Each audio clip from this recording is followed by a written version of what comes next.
কাল ঐতিহাসিক মুজিবনগর দিবস। দিনটি ঘিরে মেহেরপুর জুড়ে সাঁঝ সাঁঝ রব চলছে মঞ্চ তৈরির কাজ। আইনশৃঙ্খলা বাহিনীর পক্ষ থেকে নেওয়া হয়েছে ৩ স্তরের নিরাপত্তা ব্যবস্থা। জনপ্রশাসন মন্ত্রী বলছেন, এদিন এখানে উপস্থিত হবেন অর্ধলক্ষাধিক নেতাকর্মী। মেহেরপুর থেকে ফজল হকের প্রতিবেদন। ১৯৭১ সালের ১৭ই এপ্রিল এদিন মুজিবনগর অম্লকাননের শপথ নেন বাংলাদেশের প্রথম সরকার। পাঠ করা হয় স্বাধীনতার ঘোষণাপত্র। শপথ গ্রহণের পর তৎকালীন বদ্রীনাথ তলা আজকের মুজিবনগর। সে থেকেই দিনটি পালিত হয় ঐতিহাসিক মুজিবনগর দিবস নামে। ওয়ালটন ফ্রিজ কিনে অনেকের মতো আপনিও হয়ে যেতে পারেন মিলেনিয়াল। সেরা পণ্যের সেরা অফার। মুজিবনগর দিবস উপলক্ষে এবারও পুরো মেহেরপুরে সাজ সাজ রব চলছে স্মৃতিসৌধের ধোয়া মোছার কাজ। প্রস্তুত শেখ হাসিনা মঞ্চে অনুষ্ঠিত হবে বিশাল জনসভা, কুচকাওয়াজ ও মনোজ্ঞ সাংস্কৃতিক অনুষ্ঠান।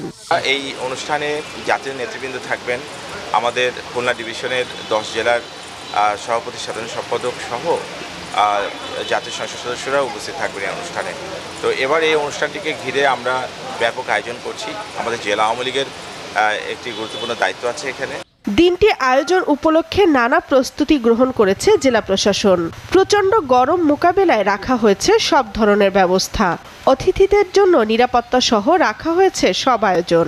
মেহেরপুর জেলার বিভিন্ন গুরুত্বপূর্ণ প্রতিষ্ঠান এবং মুজিবনগর কমপ্লেক্সে আলোকসজ্জাকরণ একটি পাঠ গেল। আর আপনারা জানেন ওই দিন 9টার সময় যেটি হয় আলোচনা সভা, কুচকাওয়াজ এবং গার্ডমানা, সেটার জন্য আমাদের মঞ্চ প্রস্তুত হচ্ছে। মেহেরপুর জেলা পুলিশের পক্ষ থেকে ব্যাপক নিরাপত্তা প্রস্তুতি নেওয়া হয়েছে। আমাদের কাছে মোটা দাগে 3টি বিষয় গুরুত্ব আমরা দিয়ে নিরাপত্তা ব্যবস্থা সাজিয়েছি। প্রথমত হচ্ছে আমাদের আগত অতিথিদের, বিভিন্ন আমন্ত্রিত অতিথিদের নিরাপত্তা ব্যবস্থা, তাদের ব্যক্তিগত নিরাপত্তা এবং তাদের চলাচলের নিরাপত্তার ব্যবস্থা বাস্তবায়ন করা। SATV news desk.